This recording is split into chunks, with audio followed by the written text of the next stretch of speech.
Salut tout le monde! Welcome back to FrenchArena, your go-to place for mastering French with a touch of fun. Today, we're diving into the tricky world of faux-amis or false friends. These are words that look or sound familiar in French and English but have completely different meanings. Trust me, they can really trip you up if you're not careful. Vous êtes prêts? C'est parti!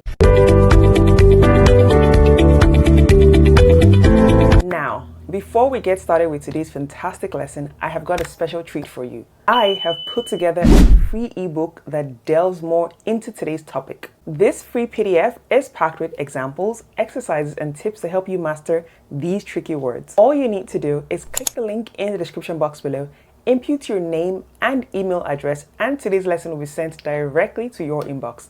If you want, you can actually pause the video right now, do that, download it so you can follow along, or you can download it afterwards. Now, let's get started with today's lesson. Understanding faux-amis is crucial for so many reasons. Number one, avoiding miscommunication. Faux-amis can lead to misunderstanding or confusion in conversations. For example, if a French speaker uses actuellement, thinking that it means actually, they might be conveying a different message. Understanding the correct meanings ensures clearer and more accurate communication. Number two, improving language proficiency. Knowing faux-amis helps you use vocabulary correctly and appropriately. It enhances your overall proficiency and confidence in using the language, whether in writing or in speaking. Number three, and this is really important, it helps to prevent embarrassment. Some faux-amis can lead to awkward or embarrassing situations if not used appropriately, and do not worry, I'm going to give you an example so you can really see how embarrassing it can be if you misuse this word. And lastly, just cultural understanding. Understanding faux-amis provides insights into the nuances and idiosyncrasies of both languages. It deepens cultural appreciation and awareness, which is particularly valuable for those working in multicultural or international contexts. Today, we are going to take a look at 15 different examples and sentences using each of them so that you get to master these tricky words and you never, ever make a mistake when using any of them. Number one, and one of my favorite, un costume. Un costume, that's in French, but in English we just say costume. Now, do we know what this means? In French, un costume means a suit, the type you might wear to like a fancy event, or you wear to a wedding, or if you probably wear to your end of year party or something. But in English, a costume is something you probably wear to like Halloween, or maybe if somebody's having a party and they say come dressed in a costume that you like, or maybe you dress up as a superhero. That's what a costume means in the English language. Big difference, right? So you see that you have to be extremely careful when using either of these words. Imagine somebody tells you to come dressed in a costume and you're not quite sure what they mean. Or if actually a French person tells you en costume and you end up coming dressed as a superhero, it might be quite confusing, right? Let's take a look at two sample sentences using each of these words so you know when precisely to use them. And so a sample sentence for French, when I want to use en costume, I would say Il portait un costume élégant pour le mariage de son ami. Elle portait un costume de sorcière pour la fête d'Halloween. So do we see the difference? Now you definitely never make a mistake when having to use suits or having to actually ask about a costume. Let's move on to number two. Now, number two, we have un bras or a bras. Completely different. What does un bras mean in French? Simple, the arm. That's just what it means. Un bras means an arm. But in the English language, a bra refers to a woman's undergarment. So it's a piece of clothing that most women will wear underneath their clothes. Do you see the difference? Imagine going into a store. I don't even know where to start from, but basically, do you see the difference? You have to be really careful when using either of these. So you see why they're called false friend, they're called faux-amis, because you're not quite sure which is which. So if you are not sure of how to use them, this video is definitely for you. Let us take a look at sample sentences so that you never make a mistake in when to use un bras ou a bras. So in French, I could say, il se fait tatouer un dragon sur le bras. And this just means he got a dragon tattooed on his arm. Do we see the difference? But in English, imagine I wanted to say she bought a new bra that fits perfectly. I would say, elle a acheté un nouveau soutien-gorge qui va parfaitement. So basically, in the French language, bra is soutien-gorge. So you said there's a complete difference. So you have to really be careful when using either of these faux-amis or either of these words. Let's take a look at the next one. Number 3, Onchat and Onchat. Basically, that's how I can pronounce it. And so in French, Onchat means a cat. You know, the beautiful, cute, domesticated animals that you have in your house scurrying around. That's what it is. Onchat, a cat. Simple and easy, right? But in the English language, Onchat, or a chat, basically, is the informal conversation maybe between two people. When you're texting somebody, they are having a chat. So I am chatting with my husband. I am chatting with my sister. I am chatting with a friend. So do we see the difference? Let's take a look at the sample sentence so that you can actually understand when to use what and how to actually say a chat in the French language. So for a sample sentence in French, I could say, Mon chat aime dormir près de la fenêtre. My cat likes to sleep near the window. But in the English language, if I wanted to say we had a nice chat over coffee this afternoon, I would say, Nous avons eu une bonne conversation autour d'un café cet après-midi. Do we see the difference? So if I was going to talk about cat, obviously we know that that means Onchat. But if I want to talk about a conversation or a chat, I would say conversation. Please do not make this mistake. Now, number 4, we have un livre and livre. In French, un livre means a book. So for instance, this is a book, right? It's something that we read to our kids, read by ourselves. Un livre is simply just a book. But in the English language, livre was a unit of currency formerly used in France and other European countries. It's an obsolete monetary unit. Try not to make this mistake when you want to talk about this instead, un livre, or perhaps you want to talk about the currency that nobody uses again. Let's take a look at sample sentences so you can understand better. So in the French language, if I wanted to say I borrowed an interesting book from the library, I would say J'ai emprunté un livre intéressant à la bibliothèque. And in the English language, if I wanted to say the old French currency, the livre, was replaced by the franc in the 18th century, I would say l'ancienne monnaie française, la livre, a été remplacée par le franc au 18e siècle. So do we see the difference? Now you know anytime you hear livre, what are we talking about? Well, in the French language, when you hear this, in context, you have to be careful in case a person is teaching you maybe money. So if you're in class and they're actually talking about money, you need to clarify, are they saying this or are they talking about just the obsolete monetary units? Let's take a look at the next FauxAmis. The next is un pain and un pain. Yeah, basically. Now, what do these two mean? Now, in the French language, un pain means bread. Basically what you bake from flour, yeast, sugar. What else do we put in bread? Yes, usually baked. That's what it is, bread. Beautiful bread. You can have brioche. You can have baguette is bread, right? Yes, baguette. So many types of bread, okay? Usually, un pain is a loaf of bread, simple and clear. But in English, it's not even pain, it's pain. But I see this mistake. Sometimes my students have made the mistake. It's the same spelling, but completely different pronunciation. So pain, for instance, maybe I hit my hand on the wall. I could have a pain here. Or maybe I have discomfort in my back, or I hit my toe against the table.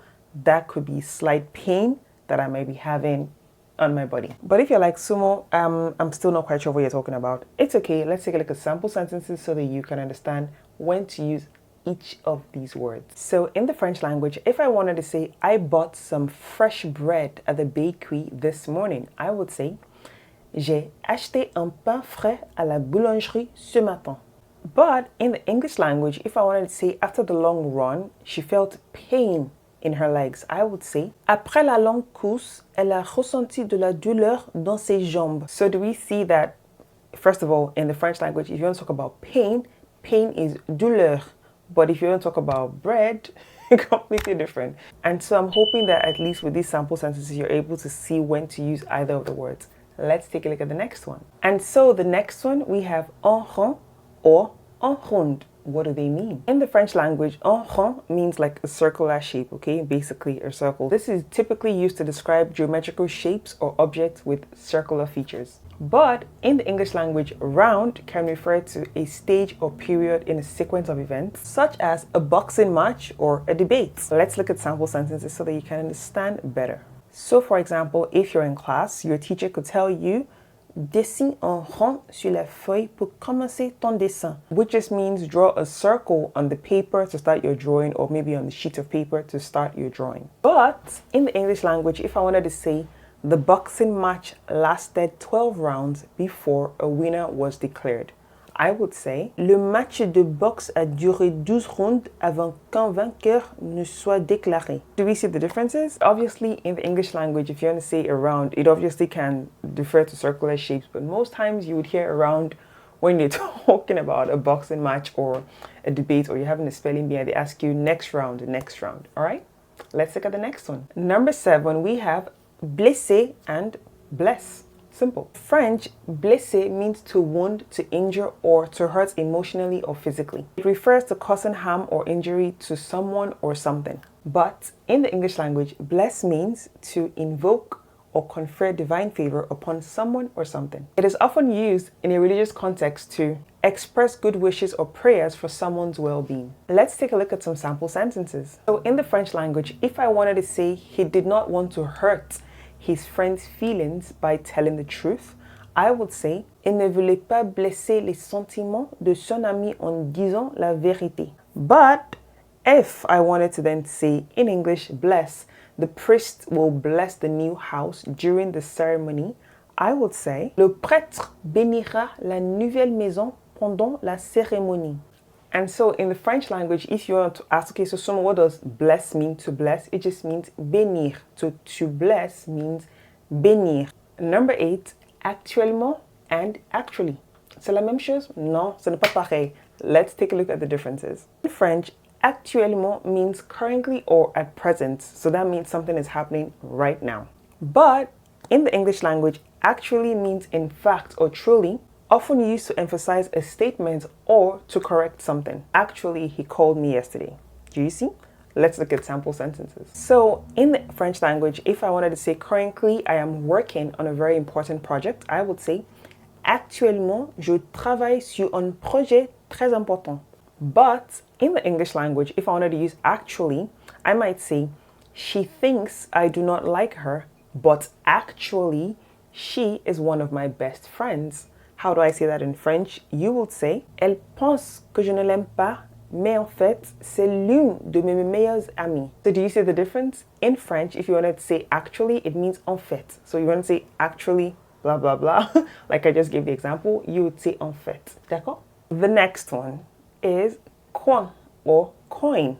What is it? This beautiful coin here. Those are the differences. Coin or coin. Now, in the French language, un coin refers to a corner or an angle, typically used to describe a sharp or curved meeting point between two surfaces. Un coin. But in English, what does coin mean? I just showed you, it refers to money. But what that term does coin mean in the English language? Pause for a second. Do you know what it is? Let me help you out. It can also refer to the act of creating or inventing a new word. Have you heard that sentence? Someone might say, he just coined a new term. He just coined a new slang. Yes, but you see we have different meanings. Completely same spelling. Yes, un coin, but completely different meaning. So the first is what? This beautiful coin here. Oh, this is €2 actually.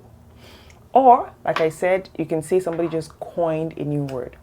Let's take a look at sample sentences. So in the French language, if I wanted to say, I found a nice cafe around the corner, I would say, j'ai trouvé un joli café au coin de la rue. But in English, if I wanted to say, I have a rare coin collection that I have been building for years, I would say, j'ai une collection de pièces rares que je construis depuis des années. So now you would never make a mistake when you're trying to look at coin. How are you enjoying the lesson so far? Do not forget what I said. You can also download today's lesson. Just put your name and email address in the link below and it's sent right to you. And please, if you're loving it so far, do not forget to subscribe to this channel. Now, number 10, un chef and a chef. In the French language, un chef means a leader or a boss, usually somebody in charge of a team, a department, or an organization. It doesn't necessarily refer to somebody who cooks. But in the English language, chef refers specifically to a professional cook, especially the chief cook in a restaurant or a hotel kitchen. And so let's take a look at sample sentences. And so in the French language, if I wanted to say the team leader made all the important decisions during the meeting, I would say le chef de l'équipe a pris toutes les décisions importantes pendant la réunion. But in English, if I wanted to say the chef prepared a delicious 5-course meal for the guests, I would say le chef a préparé un délicieux repas de 5 plats pour les invités. So, you see the difference? In French, you can also say le patron for somebody who's your boss, your manager, or a team lead, okay? But chef in English is always chef. You can say cook as well, but chef is higher. Let's take a look at number 11. This was one of my most embarrassing moments when learning the French language. Or not even when learning, this was one of my most embarrassing moments recently. And this, I had to learn the word, which is why I said, okay, you know what, Smulwa, why didn't you actually do this video to help other people out there that might have made the mistake or about to make this mistake? This one, Preservative or preservatives. And I'm going to tell you a quick story of what happened to me. So basically, I was in Montpellier some weeks ago, and my daughter came to visit with my husband, and we were looking to get her food. She was 1 at that time, yes. And we're thinking, okay, we don't want to get her food that has a lot of preservatives. So there I am in the store trying to explain to him that, okay, this food pouch, because they have like this little pouches for babies, does it have preservatives? And he's blinking at me like, what do you mean preservatives? And I'm like, yeah, does it have preservatives in it? Because I want to be sure. I want to give her something that is all natural. Obviously, that's not fully possible when you're buying something off the rack, but you know, as natural as possible. And he says, Ma'am, qu'est-ce que ça veut dire? And I'm explaining to him what it means. And he's like, no, it's completely different meaning. Preservative means condom. Yes, it means condom. And he tells me what I'm trying to say is conservateur artificiel, like artificial preservatives. And I'm like, kind of hole open up so that I can just enter. But anyways, yes, that is what inspired today's lesson, so that you do not make the same mistake that I made. Any which ways, let me explain better to you and look at sample sentences so that you do not make the horrible mistakes Sumo made. And so, like I said, preservative just means a condom. Yes, that's what it means. And in the English language, preservative refers to a substance that is usually used in order to preserve food or any perishable items. And it just really prevents them from spoiling or decomposing or anything, okay? Preservatives is to preserve the food. And so, let us take a look at sample sentences. So in the French language, I could say, it is important to use a condom to prevent sexually transmitted infections. But in French, you would say, il est important d'utiliser un préservatif pour prévenir les infections sexuellement transmissibles. But in the English language, if I wanted to say, this bread contains no artificial preservatives, so it should be eaten within a few days, I would say, ce pain ne contient aucun conservateur artificiel. Il doit donc être consommé dans quelques jours. Did we learn something today? Yeah, I'm sure we did. Please do not be like Sumo. And remember, oh, I'm so cringing. Just remember these FauxAmis. They are real. Be careful. Let's take a look at the next one. We have location and location. Now, in the French language, location means a rental or a lease, referring to the act of renting something, so sometimes a car, an equipment, or an apartment. But in the English language, location refers to a place or position where something or someone is situated or occurs. I think that's pretty self-explanatory for you, right? But let's take a look at sample sentences. So in the French language, I could say, nous avons réservé une location de vacances près de la plage pour l'été. That is, we booked a vacation rental near the beach for the summer. But in English, if I wanted to say the location of the new restaurant is perfect, it is right in the city center, I would say, l'emplacement du nouveau restaurant est parfait. Il est en plein centre-ville. Tu vois la différence? Exactement. So you see the difference. You can't make that mistake when you're talking about the location of where you are, where something is, or basically the rental that you want to have. Next one, déception and deception. Completely same spelling, but of course, except with the accents above the E, but completely different meanings. Let's take a look at why. In the French language, déception means disappointment, the feeling of sadness or dissatisfaction when expectations are not met. That's what it means in the French language. However, in the English language, deception refers to the act of deceiving someone involving lies, trickery, or sometimes just misleading actions. So let's look at sample sentences. So for example, in French, I could say, sa déception était évidente lorsqu'il a appris qu'il n'avait pas été sélectionné pour l'équipe. And this just means his disappointment was evident when he learned that he had not been selected for the team. But in the English language, if I wanted to say the magician's tricks relied heavily on deception to amaze the audience, I would say les tours du magicien reposaient beaucoup sur la tromperie pour étonner le public. Alright, let's take a look at the next one. Chair and cheer. Same spelling, completely different pronunciation, completely different meaning. In the French language, la chair means the flesh. In French, like the soft tissue of the body, usually the muscles or the skin, la chair. D'accord? But in the English language, chair is a piece of furniture. Designed for sitting, obviously, usually with 4 legs. Yeah, have I seen any chair with more than 4 legs? Basically, that's what it is. Different. La chair is flesh and chair is what you sit on, okay? So let's take a look at sample sentences. So in French, I could say la chair de poulet est très tendre et savoureuse, which just simply means the chicken flesh is very tender and tasty. But in the English language, if I wanted to say I bought a new chair for my office because the old one was uncomfortable, I would say j'ai acheté une nouvelle chaise pour mon bureau parce que l'ancien était inconfortable. Okay, so chair in the English language is what? La chaise. That's what chair is. La chaise. Completely different. Please do not make that mistake. And the next one, librairie and library. In French, une librairie means a bookstore, a place where books are sold. In the English language, library refers to a place where books, magazines, and other materials are available for people to read, to borrow, or for other references.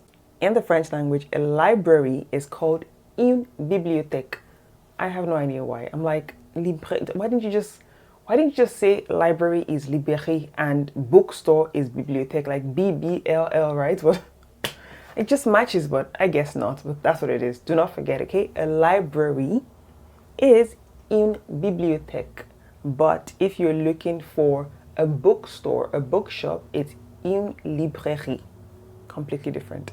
Let's look at sample sentences to help you even more. So in the French language, I could say je vais à la librairie pour acheter le dernier roman de mon auteur préféré. That is, I am going, or I go to the bookstore to buy the latest novel by my favorite author. But in English, if I wanted to say I spent the afternoon studying at the library because it was quiet, I would say j'ai passé l'après-midi à étudier à la bibliothèque parce que c'était calme là-bas. And so, there we have it. These 15 different FauxAmis should help you clarify the differences between these French and English words, making it easier for you to avoid any common mistakes or misunderstandings like I had. Yeah, still cringing. Do not forget what I said. If you would like today's lesson sent directly to your inbox, all you need to do is input your name and email address in the link in the description box below. And today's lesson, alongside other FauxAmis, will be sent directly to your inbox. Thank you so much for watching today's fantastic lesson. Before you log off, why don't you go ahead and leave a comment below with your most confusing FauxAmis or your best FauxAmis. I would love to read from you. Please do not forget to share this video with any other one that you think might have made a mistake before. Or if you have a friend who has made a mistake and you don't know how to tell them, just say, why don't you watch someone's video, watch FrenchArena to understand this, and the person can say, that's why she's showing me that video, because I made that mistake. It'll be a good one, right? Thank you so much for watching today's lesson. Please don't forget to subscribe so you can get more fantastic lessons like this. Share with your friends, family, and acquaintances. And most importantly, if you genuinely like today's lesson, like this video. So I see you in the next video. Bonne journée!